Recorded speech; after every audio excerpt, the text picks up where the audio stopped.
Turns out there's quite a lot to say about narrators, and much of it is more complex than it might seem at first. But this lesson, fortunately, is pretty straightforward. This concerns the time of narration, literally the time the narrator tells the tale. There aren't that many options here, and the implication of different times of narration should be easy to grasp. Remember that when we're talking about the narrator, we're talking about narrative posture, the totality of the narrating situation. And in the same way the story needs space and a temporal sequence to unfold, the narrative posture needs a time as well. The text gives us and readers obvious clues in order to roughly determine the time of narration for a story we're reading. Here's the chief again. McMurphy looks down at Harding again a minute, then laps his big hand over the back of a nearby wooden chair, swings it around so the back is facing Harding, and straddles it like he'd straddle a tiny horse. Harding hasn't noticed a thing. McMurphy slaps his pockets till he finds his cigarettes, and takes one out and lights it. He holds it out in front of him and frowns at the tip, licks his thumb and finger, and arranges the fire to suit him. The verbs here are a dead giveaway as to the time of narration. Here, the chief is telling the story as the story unfolds. In the real world, where we all live, this might seem silly. Of course that can't be so. The entire book is already written, so the narrator can't be telling the story as it unfolds. Well, guess what? Fiction is silly. The whole crazy package is an exercise in strange conventions. And the convention here is to go with it. The chief is telling the story simultaneous to its unfolding, and there are some implications that go along with that. The most important implication is that the chief doesn't know what's going to happen next. Even though he's telling a story, he has no idea how it will turn out. The actions of the characters have suspenseful implications, but like you, the reader, the chief can only guess as to their importance. He's not crafting the story per se, just reporting it. This narrative posture, simultaneous narration, is a great choice for the story he's telling.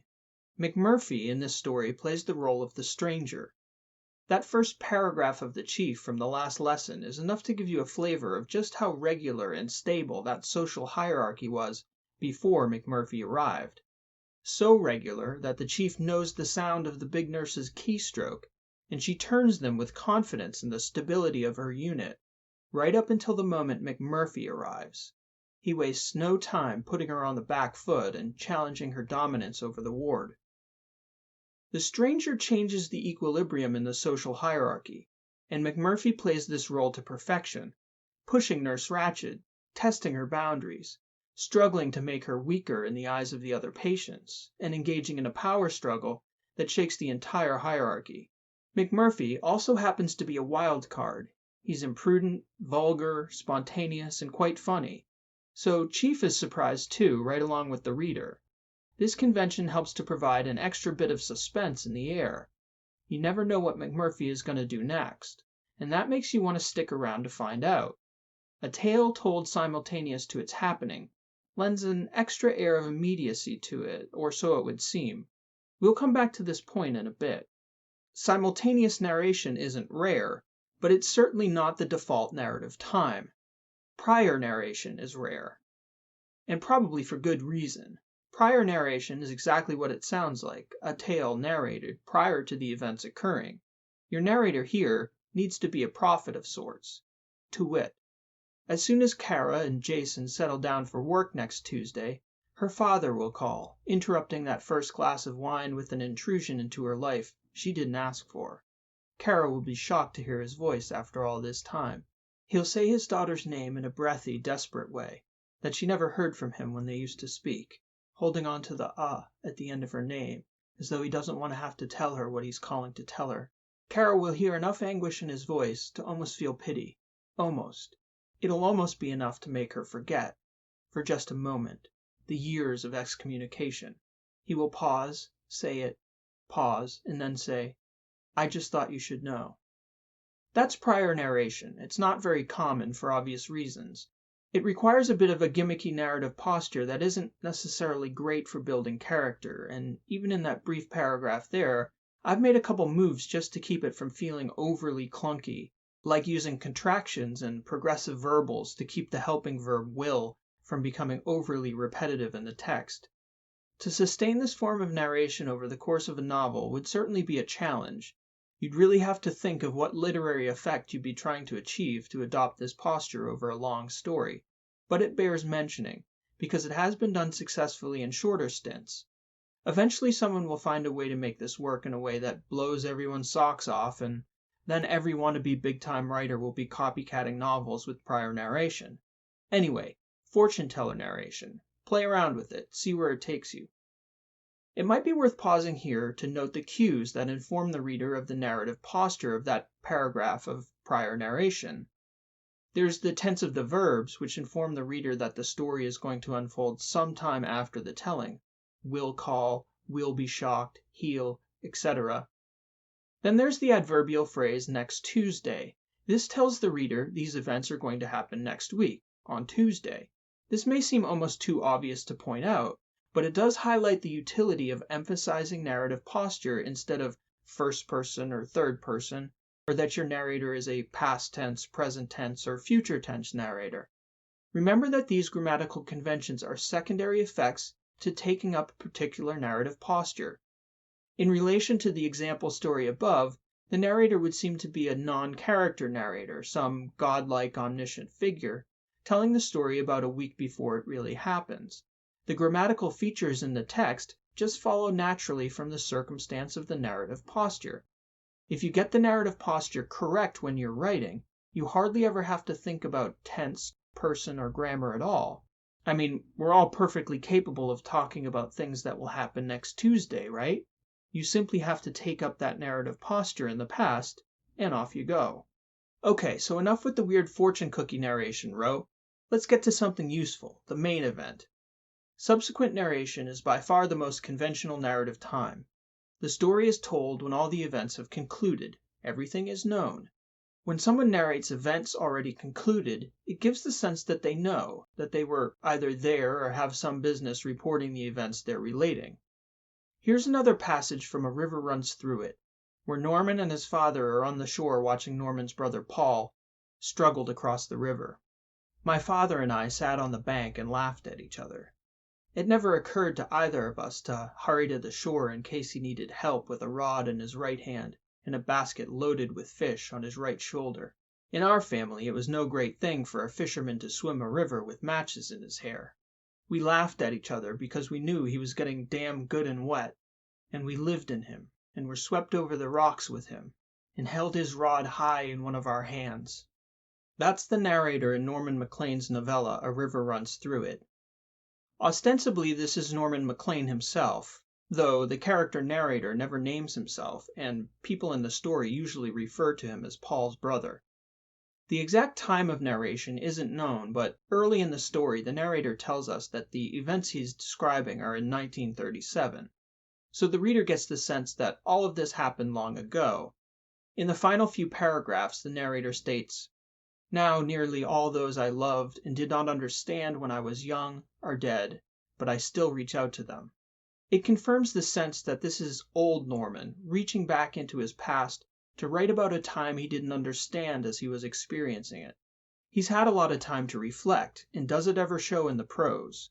You can see in the paragraph above not just a reporting of the fact that this was a custom in their family, but you can sense a joy in it and an understanding of why they could sit there and laugh with each other about Paul struggling to cross the river. They both loved Paul so completely that they were in the water with him already. Old Norman understood this. Young Norman probably did not. Young Norman struggled to understand Paul, struggled to keep him out of trouble and away from the danger he kept impulsively rushing towards. As an old man, he understands that sometimes the hardest people to help are the ones you love, and that people who don't want help can't be helped. This narrative posture is the narrator of a memoir, a narrator who's had plenty of time to chew on the events in the story, and is not only going to tell you what happened, but why they happened and what that all means. Maclean's writing is breathtaking at times in this story, passages whose poetry have been crafted by the hard hands of time. One cannot cry out so longingly for something lost unless they truly understand what has been lost, and you never know what it was until it's gone, and gone long enough to miss it. Sometimes it takes years to know and even longer to understand. Norman Maclean understood. Sometimes the narrator's understanding isn't the point, though. Sometimes the experience of undergoing the tale with the narrator is. Here's a good example of this from A Young Governess, the narrator in a famous tale by the master, Henry James. Then I saw something more. The moon made the night extraordinarily penetrable and showed me on the lawn a person, diminished by distance, who stood there motionless as if fascinated, looking up to where I had appeared. Looking, that is, not so much straight at me as something that was apparently above me. There was clearly another person above me. There was a person on the tower, but the presence on the lawn was not in the least what I had conceived and had confidently hurried to meet. This is from The Turn of the Screw, and it's a ghost story. A very literary ghost story, but a ghost story nonetheless. This young governess is experiencing strange things around the estate where she's caring for two young children. And, being a ghost story, one strange thing follows another, and another, and another, until, boo, something really scary happens. I suppose that's the gist of it, and of course the narrator doesn't convey a sense of understanding, because she has no idea what's going on. And you don't ever get a true sense of when she's telling this tale, but verb tense tells you it's after the fact. The other textual cue we talked about, the adverbial phrases, are actually quite revealing in this story.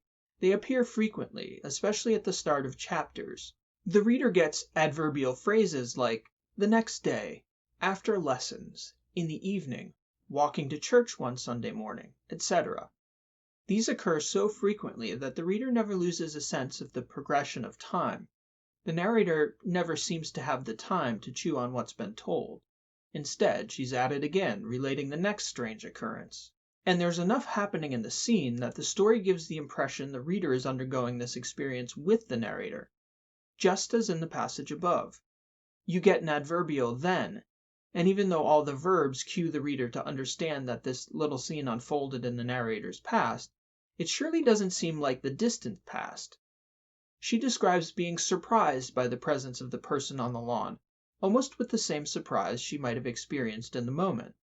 This young narrator offers the reader something surprising by offering little self-reflection, and by providing a string of adverbial phrases that gives a clear sense of progression. Fiction is filled with subsequent narrators of both types, the long-reflecting Norman and the still-in-shock governess. They both have their useful attributes. Norman's we've made quite obvious already, and with the governess, the surprise of the situation seems to call for the sense of confusion that would still envelop an experiencer of such things right as the events concluded. You might think of this narrator as the person a news reporter accosts on the scene of an incident to get an eyewitness account. They're often still befuddled by what they've experienced and witnessed. They might even be unreliable in that they're reporting events they hadn't had a chance to regard properly. This type of narrator reminds me of Major Clipton's moment at the conclusion of The Bridge on the River Kwai. Madness! Madness! Somewhere in between these two types of subsequent narrator, there's a middle ground too. I think of Nick Carraway in The Great Gatsby as a decent middle ground. He's learned enough to have a clearer picture of Gatsby than he did at the start, as well as contempt for Gatsby's so-called friends. But he certainly doesn't have the depth of understanding of Maclean's narrator. That might be a tale for old Nick to tell, but perhaps old Nick Carraway wouldn't care to tell it at all. In any case, those three are the commonest narrative times: simultaneous, subsequent, immediate, and subsequent, distant past. I'm going to briefly discuss a few less common narrative postures, for your awareness, if not your use, whenever your story requires. There's a big fancy word for one of these three: interpolated narration. This simply refers to narratives that have a narrator or multiple narrators telling the story at different times. This sounds very complicated and could be theoretically, but the simplest version of it is actually a very simple and not too uncommon trope: the epistolary narrative. That's a story told between people writing letters. Here you have two characters writing back and forth, and a story develops over the course of their correspondence. The telling, of course, takes place at different times by different narrators, but because readers understand the mailing of letters between people, it isn't hard for anyone to follow. Additionally, sometimes a narrator will drop one of their characters' letters into a story as a bit of a narrative artifact the reader is intended to take as authentic. There's quite a funny one in Chapter 18 of Moby Dick when Ishmael and Queequeg sign a contract to whale aboard the Pequod.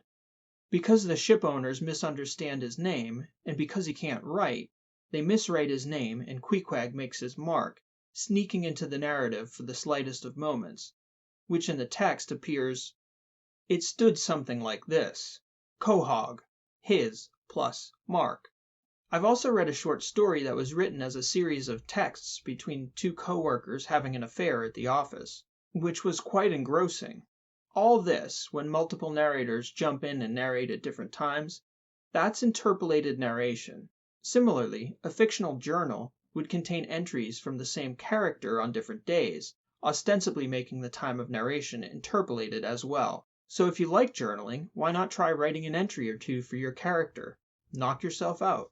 I've also seen stories where the time of narration converges and diverges from the purported time of the telling. Perhaps the most recognizable instances of this would be in film. In the film adaptation of Chuck Palahniuk's novel Fight Club, the initial voiceover of the narrator begins the narration at the climax of the story, right as the bombs are about to go off. He then takes the audience back in time to show the story's evolution from the beginning, finally bringing the story to a convergence with the original time of narration. Boom. And finishing up from there. In contrast, a story that's told ostensibly as it's unfolding may deviate and predict the future, such as when Animal House diverges from its original storyline to predict where the various fraternity brothers end up in life, most notably Senator John Blutarsky. That makes up the basics of what a writer should know about narrative time. You could even boil it down further to a simple, know when your narrator is telling the story and why. This is an aspect of adopting the concept of narrative posture as the way to approach narrators. If the writer understands who the narrator is, when they're telling the story, and why, all other considerations become much simpler. Grammatical concerns simply flow from there. Even when your narrator isn't a character, it's still a good idea to know when they're telling the tale. It will help to encapsulate the story in a proper moment or series of moments that the reader can understand. I've got a few loose ends to tie up in the next lesson, and then we'll get to the really good stuff about narrators.